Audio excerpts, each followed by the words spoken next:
first of many paradigms about love is love as a virus. And in the viral spread of love, which happens only with the mature expression of love, the adult love that loves enough to care, that cares enough to see, that sees enough to understand, that understands enough to empathize, that empathizes enough to attune, and attunes enough to succeed at facilitating the rapid development, the rapid achievement of human needs in first oneself and then another. The need to survive, feel secure, have a sense of love and belonging, have a sense of self-esteem, develop one's personal gifts, bring those gifts abundantly and honorably into community, and become a part of something bigger than oneself. Now, when one cares enough to go through that process all the way to attunement and success, and another person experiences competent adult love, someone that doesn't have a lust agenda, a need agenda, but an agenda of being in service in their self-realization. When an individual correlates sustained, trustworthy behavior with their amplified self-realization, the human being on the receiving end of that pattern of adult love feels safe, feels grateful, feels alive, loves themselves more, and thus loves the other for being a part of the self that they love. They feel pleasure. They feel confident. They feel joy.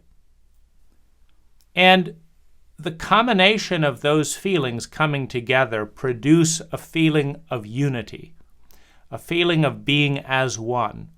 Because when you over here behave identically to the best friend inside each one of us, when you show that you take better care of me than I do, I feel a kinship, I feel a connection. When I feel a kinship, when I feel a connection, when I open with safety, pleasure, gratitude, a sense of trust, the bond between us is honored.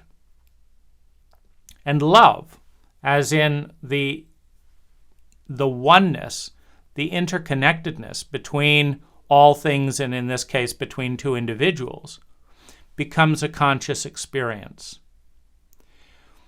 Love is born virally as one person transmits this pattern of behavior to produce these results, which always, intersecting with the scientific instrument that is the human heart, result in a spontaneous feeling, a spontaneous synergy that is the love of unity. And through the love of unity,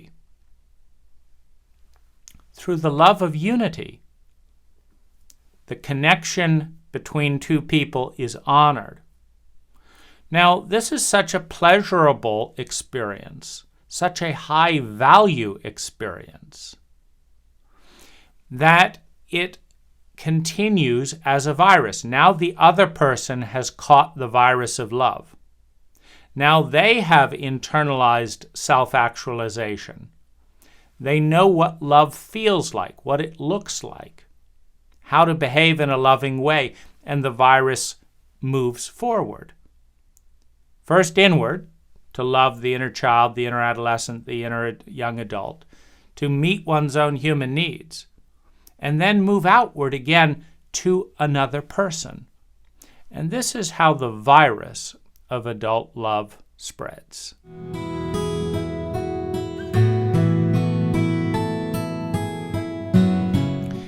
Now, in the paradigm of love as an operating system, it is a set of protocols. Loving enough to care, caring enough to see, seeing enough to understand, understanding enough to empathize, empathizing enough to attune, attuning enough to succeed, succeeding enough to facilitate the development of a full self-realized human being in oneself, first of all, and then the other. Now, the self-realized or self-actualized individual, the person who survives, is secure in that survival, has high levels of love and belonging, high levels of self-esteem, has developed their inner gifts, has brought those gifts meaningfully into community in a way that creates synergistic abundance and becomes part of something bigger than themselves. This is an exponentially more potent individual than someone in the child state of arrested development, that is in the state of I need you. Every child needs a parent, needs someone on the outside to take care of me. That's what children should need, do need, and always will need.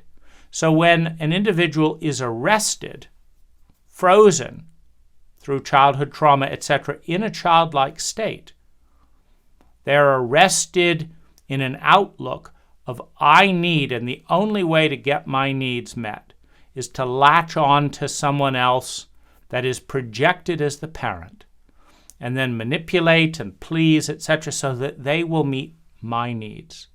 Or I want, the lust and curiosity of the adolescent. Again, the only way I'm going to meet those needs is find someone that I want to have sex with and then manipulate and do this and make me look good, make me feel good. I want. Or find someone who will help me be free and discover myself, right?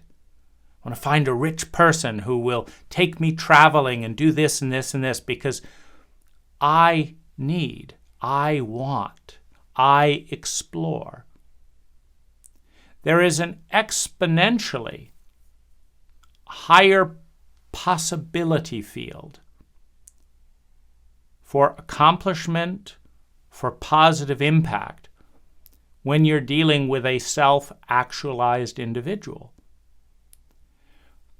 And so the operating system of love, self-love, maturity, adult love, and loving another, leading to self-love, maturity, self-actualization, and loving another, is one of the most powerful means for unleashing the potential. Now, we understand that everything is energy. And in order to release energy, if you think of, for example, the technology of nuclear fission or nuclear fusion, then you understand that in a space this big, there's enough power to power the planet, because every one of these atoms can release an incredible amount of heat and energy. Now, the key, though, is to actualize that potential. It takes a technology, because if you don't have that technology, if you don't understand the science, if you don't understand the technology, then this is just one of billions and billions of inches of space that seems to have no energy, that seems to be nothing. And if you don't have the technology or the science to actualize and release the potential of an individual, then they're just one of billions of mediocre, random, unconscious individuals that do not have a significant impact. But with the technology of self-actualization through the operating system of love, self-love and the love of others, and then the love of the host body, the love of the environment. You take each individual and you make them 1,000 times more potent, more contributory to the intelligence equation, the efficiency with which energy is transformed into sustainable human well-being. And in that process, you release a possibility field, a probability field, an actual field that is way higher, exponentially higher on the intelligent continuum than without the operating system of love.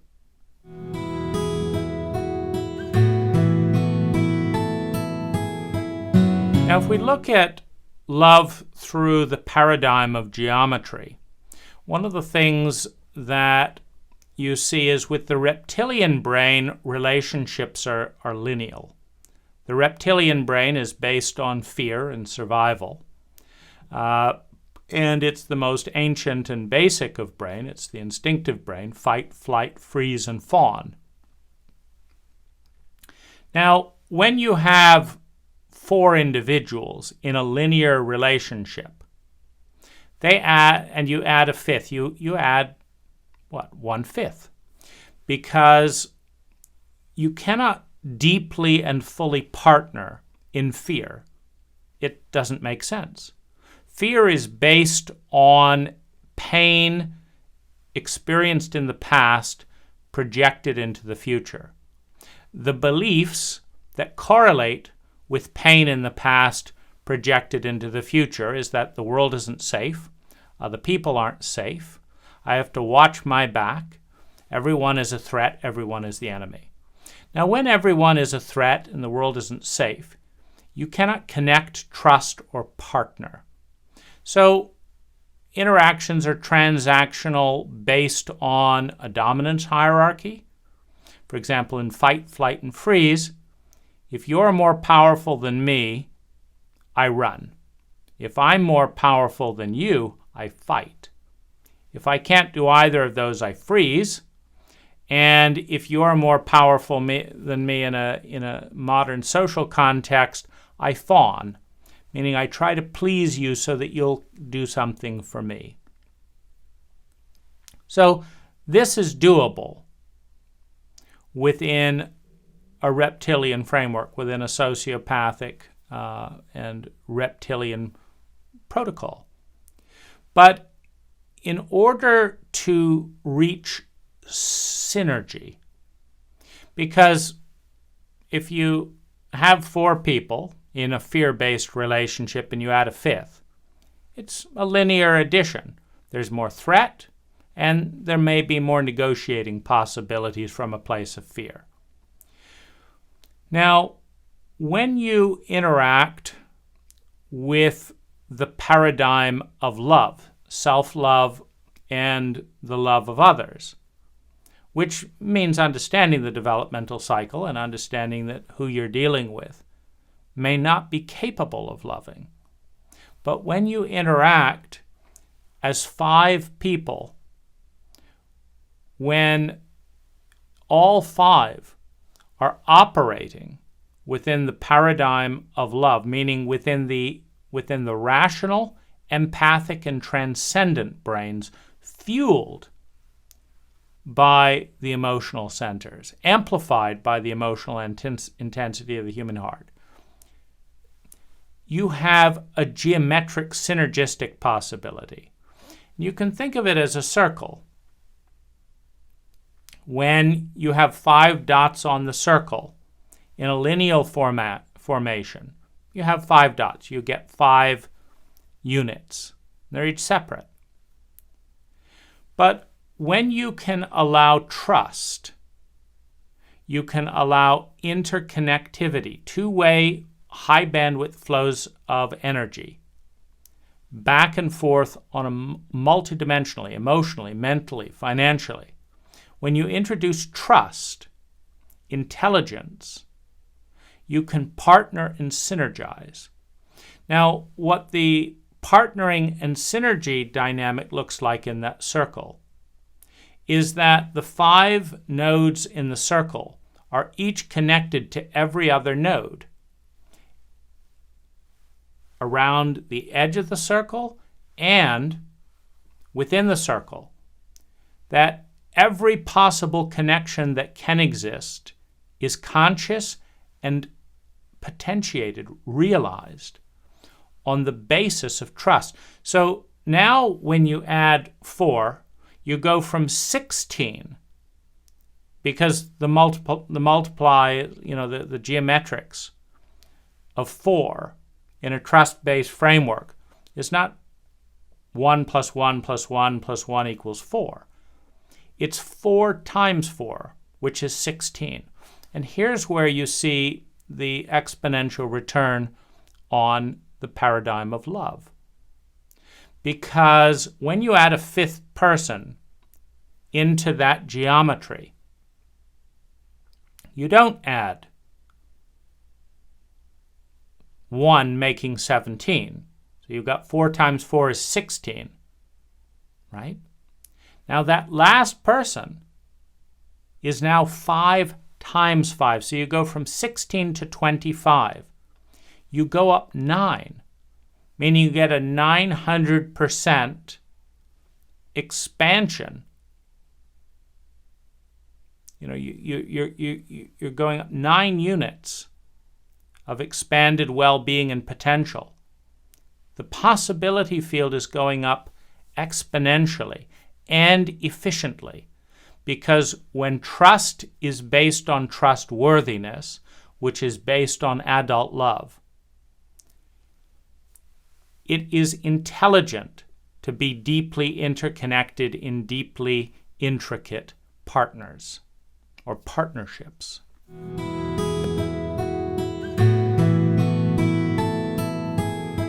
The paradigm of love as healing, you have the one, the unconscious one. You have the whole.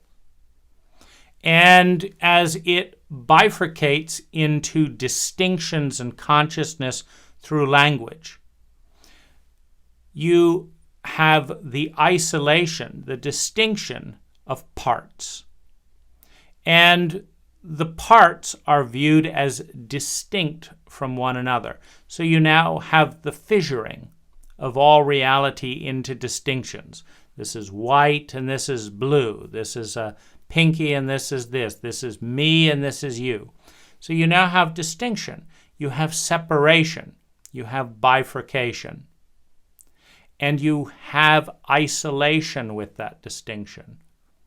You have the separateness with that distinction. You are not a part of this group. I don't belong to you. I'm all alone. I'm a part that has lost the integrative, healthy relationship with the whole, with the larger self that was lost in the discovery of the distinction. And so love in the paradigm of healing is love in the paradigm of returning home, returning whole, reconnecting the dots, so that I no longer feel that these thoughts have nothing to do with these feelings, that you have nothing to do with me, that I have nothing to do with the starving child across the world. And they have nothing to do with me.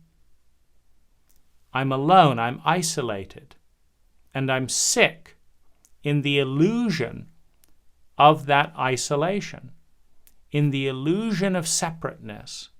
I become sick, I become crazy, I become disintegrated, I go insane in a certain way, because now I start acting as if when I poison the fields, it has nothing to do with my drinking water. When I kill off this community by building a factory and puffing noxious smoke into an entire township, it has nothing to do with me. The profits have to do with me The toxicity doesn't. It doesn't matter because those are those people and this is me. I'm separate.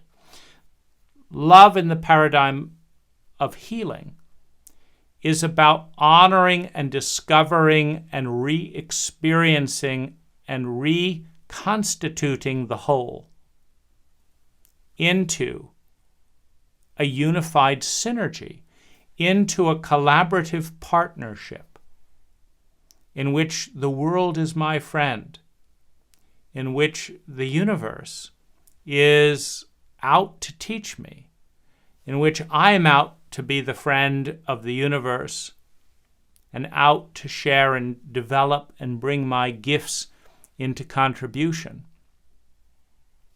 And the more I look through those eyes and act with that technology, the more I discover my innate connection with all that is, with everyone around me, with my host body, with the universe that hosts my host body.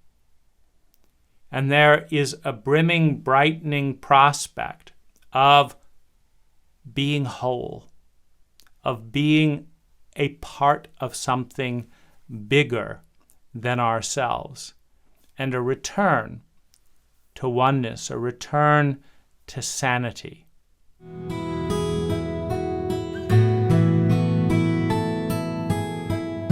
In the paradigm of love as the doorway to divinity, divinity is that ephemeral, liminal, hard to put into words synergy of beauty, truth, and goodness, of the whole coming together, of the circle reconstituting itself. And so how do we become one with, return to God, Goddess, all that is, the totality of existence, the unified field, the energy matrix, whatever you call it, the Buddha consciousness, the Christ consciousness, the oneness? How do you go back into that from a position of fear based on beliefs of cruelty and hostility and isolation and better than and less than? You can't do it. The doorway back to divinity is to learn to love all that is. And in doing so, understand and experience the love from all that is. By accepting, by honoring the connection between ourselves and everything that is, could be, has been, and will be.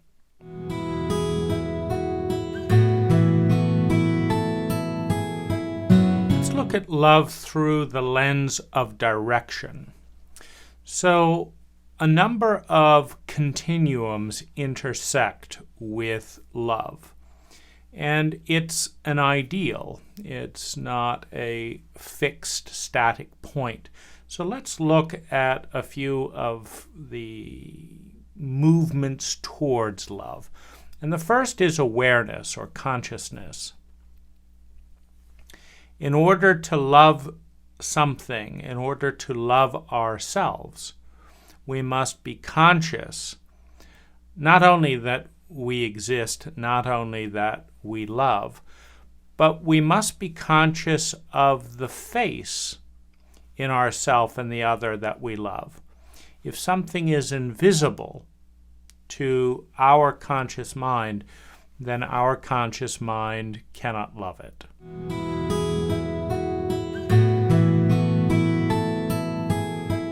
Now, awareness or consciousness builds on complexity. And another word for complexity is distinction. And one of the most common distinctions in consciousness is language. So in order to love something with nuance, with intimacy, one must be aware of it through language, through thought. And in order to be deeply aware of it, one must zoom in and notice the details.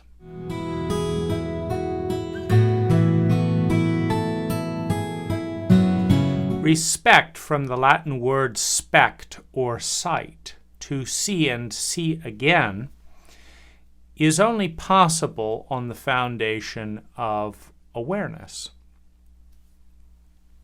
To respect something, moving towards honor, making an adjustment because of what we see, is part of the continuum towards love. To love something is to see it, and is to attune to what we see.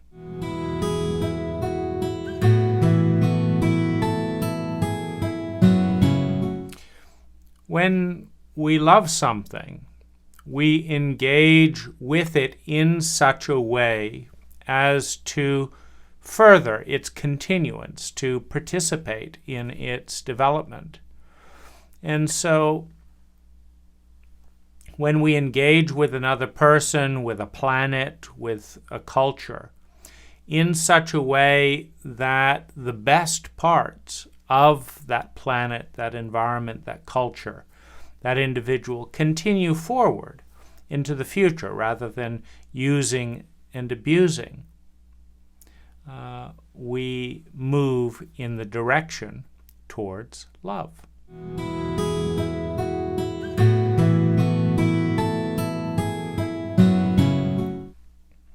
Trustworthiness is the foundation of trust. When we behave with integration, with integrity, when we behave in a way that participates in the survival, security, love and belonging, self-esteem, developing of gifts, bringing those gifts into the world of another human being.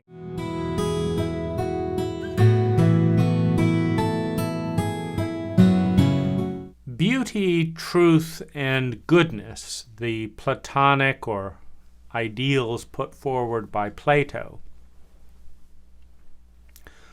are three facets of the same circle, are 3 points in the triangle, and they each look towards grace, look towards the center from a different angle, because they're self-implying. To be true, something must be good and beautiful. To be beautiful, something must be good and true. To be good, it must be true and beautiful. And so there's a self and other enforcing of this triangle of energy. And when we move towards beauty, goodness, and truth, we're moving in the direction of love, because love is the truest, most beautiful, and good direction and expression of reality that there is.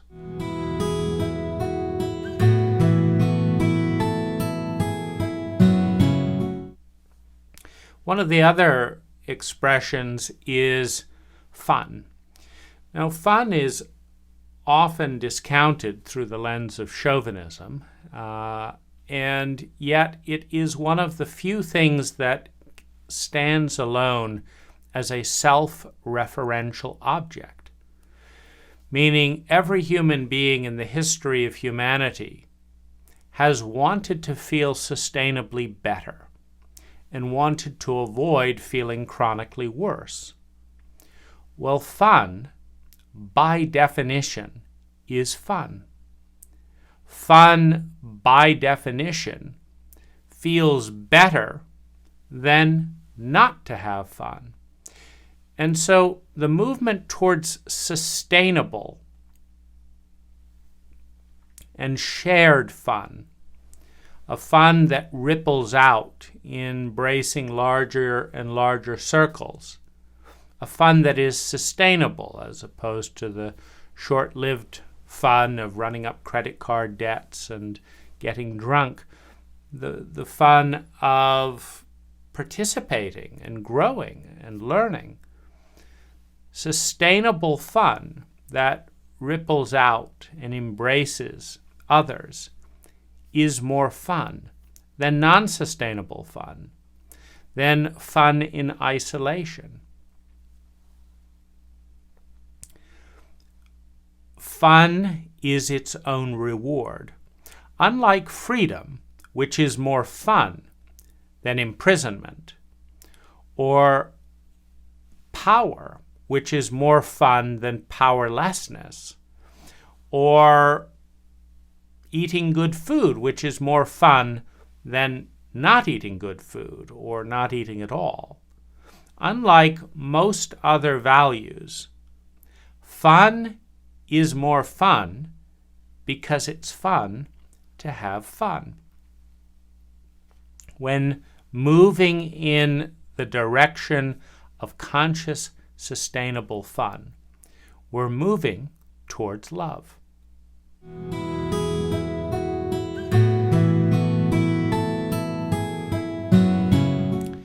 Symmetry and wholeness fit together as a direction to move towards.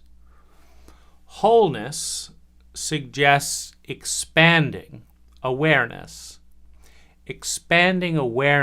of the interconnectivity of all things. To be whole is to heal the illusion of isolation, the illusion of distinction that is not real. And I'll just go into this a little bit. In the illusion, this is a piece of charoite. This is a piece of silver. This is a piece of amethyst, another piece of silver. This is a chain. This is a turtleneck. This is blue. This is purple. This is a face. This is movement. This is a verb. This is a noun. In the illusion, everything is separate. Through the lens of language, everything is distinct.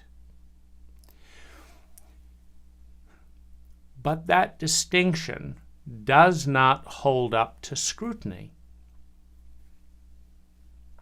If I ask myself, exactly how separate is this from the rest of reality? Very quickly we start to see a tremendous amount of interconnectivity. Does this and this both fall under the same law of gravity?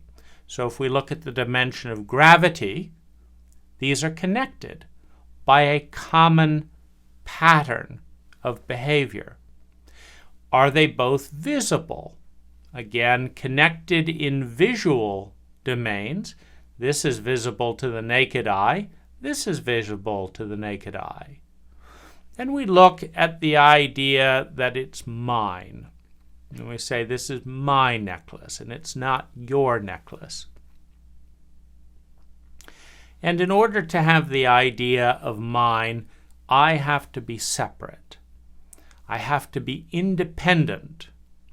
But how does that independence hold up to scrutiny? Would I exist without my mother? That's like saying, would I exist without my entire mother's lineage? Would I exist without my father? That's like saying, would I exist without the thousands upon thousands of generation in my father's lineage? Now, would I exist if the country in which my mother and father came together didn't exist? Would I exist without this country?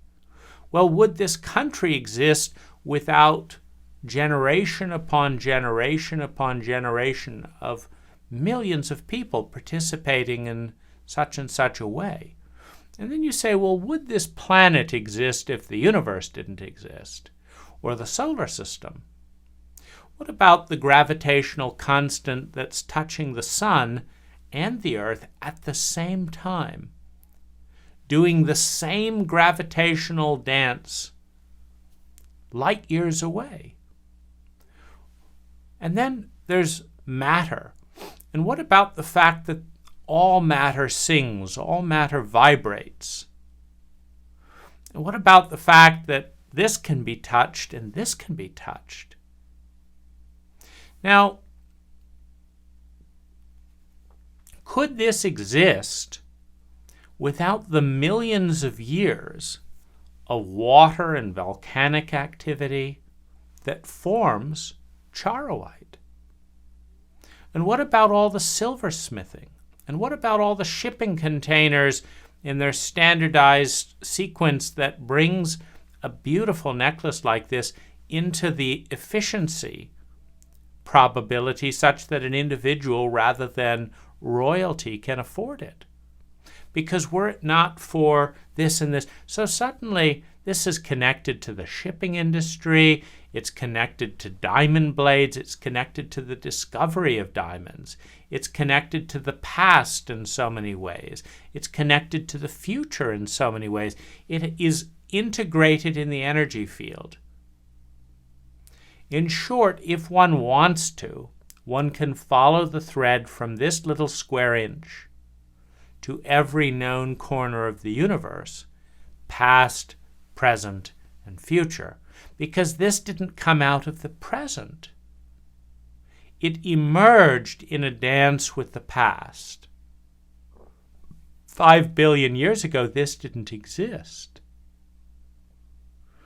But 1,000 years ago, it did.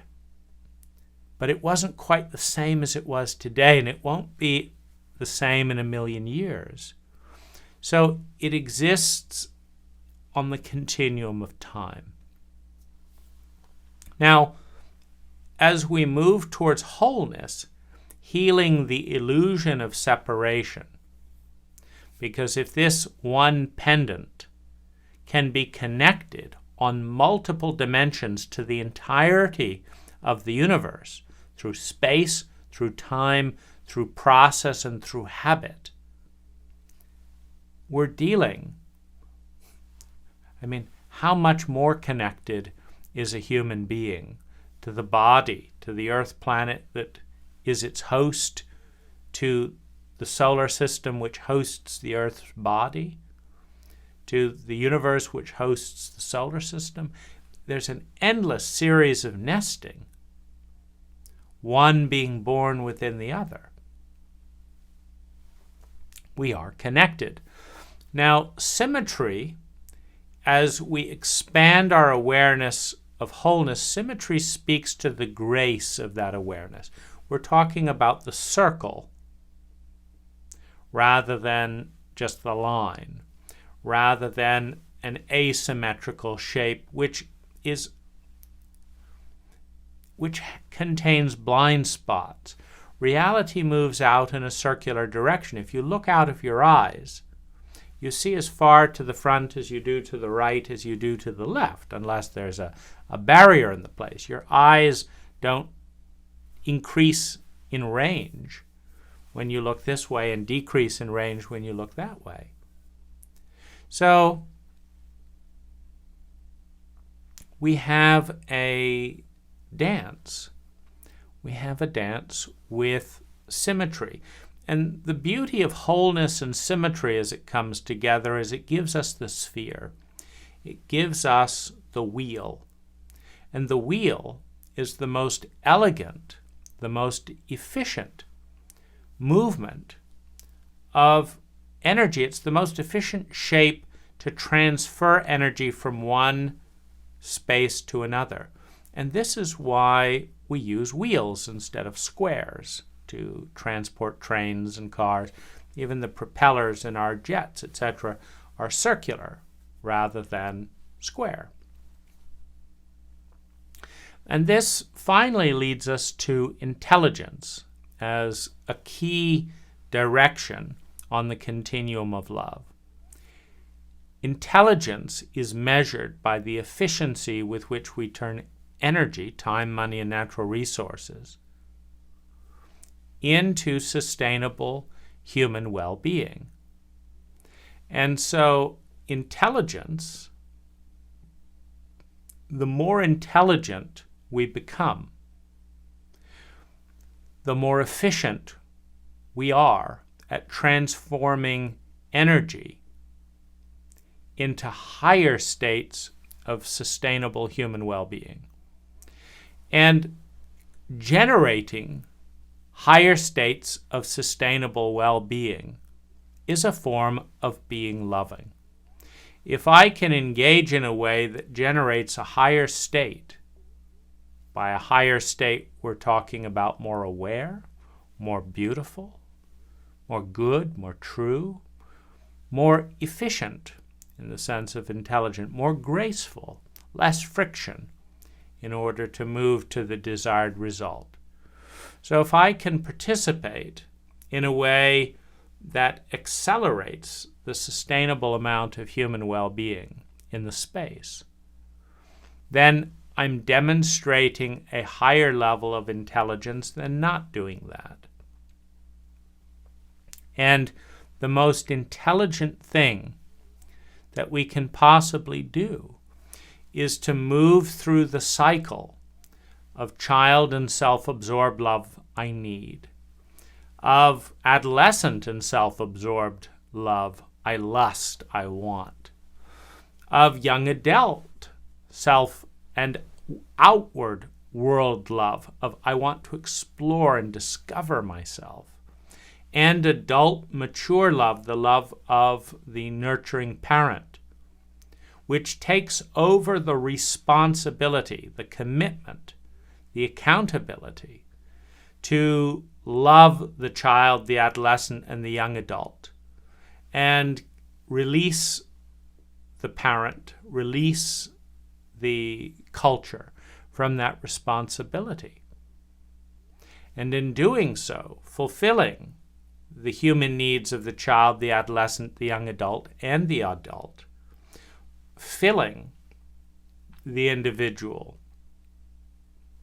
with a program, a protocol, a paradigm of rational, empathic, and transcendent love, restoring our connection to something bigger than ourselves and moving outwards to participate in doing the same for others, to participate with another in such a way as to facilitate their maturity into an adult, their ability to love the inner self, and their ability to transmit that protocol, that vibration, that virus outward, such that others mature into self-loving and loving adults as well. This is the most graceful meme known to humanity. It is the most fun meme known to humanity. It's more fun to be intelligent than it is to be dumb. It's more fun to love than it is to hate. It's more fun to start with self-love than it is to abandon the self to attempt to love another. It's simply more fun.